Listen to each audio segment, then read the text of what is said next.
Namaste, my good friends. So today in this video, we're going to be talking about 5 different ways to raise your vibrational frequency on a molecular level, right? So we're not going to get into what that is or what that means, but for those of you who already know about vibration, about frequency, about the fact that we're all energy and we can do things to alter our current reality based on our frequency, and we can attract into our world the vibrational frequency that we put off. So say that you're vibrating high and you're manifesting a lot, and you're very happy, you don't have any lower vibrational frequencies going on like sadness or hurt or pain. We're actually able to manifest faster. We're actually able to manifest things that match the vibrational frequency that we reside at, right? So anyway, short introduction, but let's get into number 1. So the very first and most important way to raise your frequency is changing up your diet, switching up your diet a little bit. So I'm not saying go be vegan. I'm not saying, go be a vegetarian. I'm very big on an intuitive diet. So, sometimes you may be a little ungrounded, so you might want to go eat some meat to kind of, ground your body a little bit. Sometimes if you're trying to do more third eye work, you're trying to do more channeling, more kind of meditation stuff, more energy healing, I would suggest go for the lighter things that are, vegetables, that are, spinach, lighter stuff that grows in the ground, that was not, killed in the process and all this extra stuff. Anyway, we won't get into that. So eating right, kind of cutting out dairy, kind of cutting out, fattening things. Sugars is a big thing. If you cut out sugar, I highly, highly, highly recommend that you do your research on what you're substituting for it. So, for example, if you're trying to cut out sugar and you're going and getting all the sugar-free stuff, guess what? A lot of the time in sugar-free stuff, they use aspartame and other kind of substitutes for the sugar that end up being much worse for us even than the sugar. And so be careful, do your research about what you are putting into your body. Think about this body being our vessel, our earth vessel while we're here, while we're incarnated here. And this vessel, this vehicle, is transporting us around. And think about like having a car and owning a car. If gasoline goes into the tank, it makes no sense for you to try to put, water in there or urine in there or fruit juice in there, right? It needs what is best for it to run. What makes the most sense for it to run is what it's made to run off of.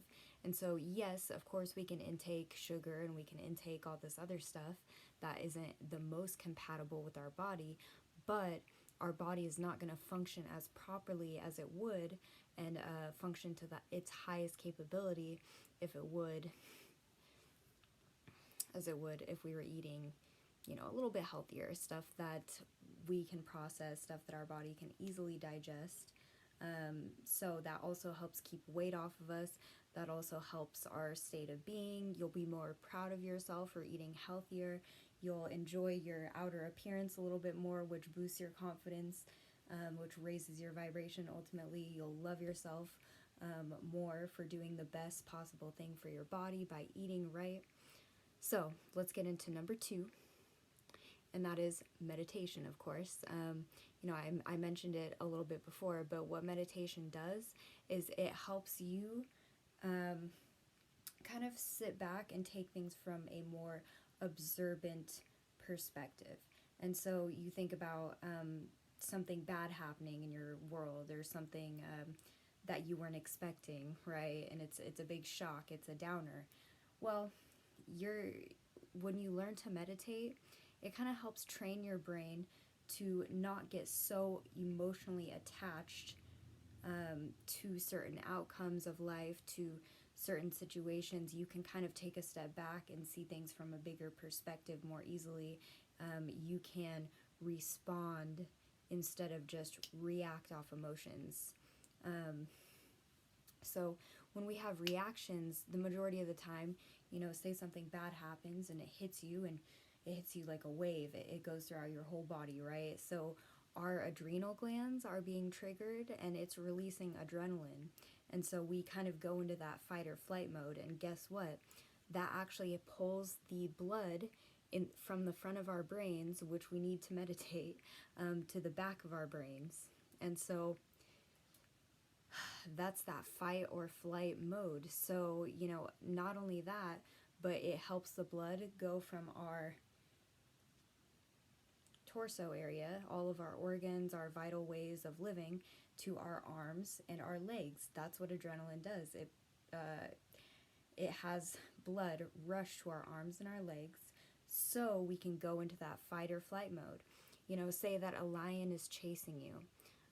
Our body is going to interpret this situation, and it's going to send the majority of its energy into the arms, the legs, certain fight or flight aspects that we need, which is great. This is a defense mechanism and everything, but you're not going to be able to logically think about the situation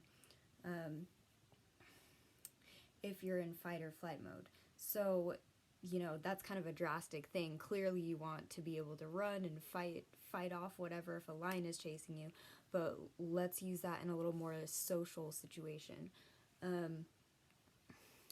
So, say that somebody breaks up with you. Instead of just having a full-blown breakdown, a full-blown reaction, oh, I'm gonna, do something bad to myself, I don't want to live anymore, like whatever you're thinking, right? Instead, you can kind of take a step back and say, well, I know everything happens for a reason.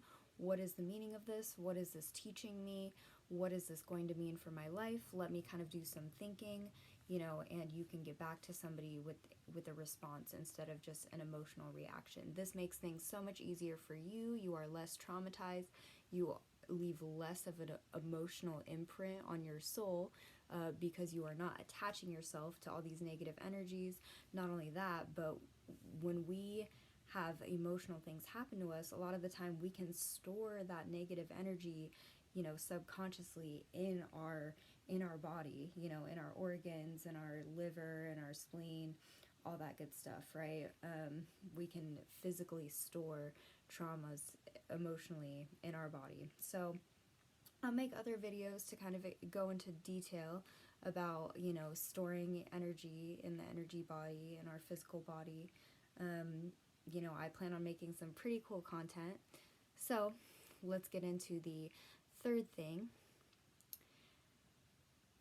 Raising your vibration. Oh, but I just want to say one more thing about the meditation. So you can look up all kinds of guided meditations on YouTube if you're not so well versed in letting your mind be focused on one thing. If you have a lot going on in your mind, you can't stop thinking about the worries of the day or what groceries you're going to get or what your parents are going to think or whatever, right?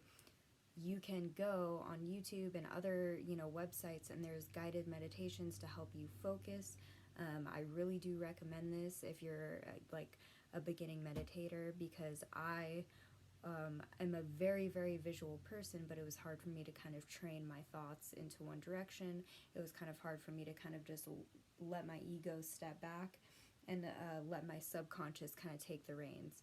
And it was harder for me to kind of just allow in the beginning. But now I've been practicing a lot. I'm fully able to kind of just take a step back from that observer situation. Even if I have bad thoughts, I do not have a reaction to those thoughts. I just let them pass and everything is good. So meditation is super great. And I know I said 5 things and I've only done 2. But this video is getting kind of long, so I'm going to put up another video with the rest okay?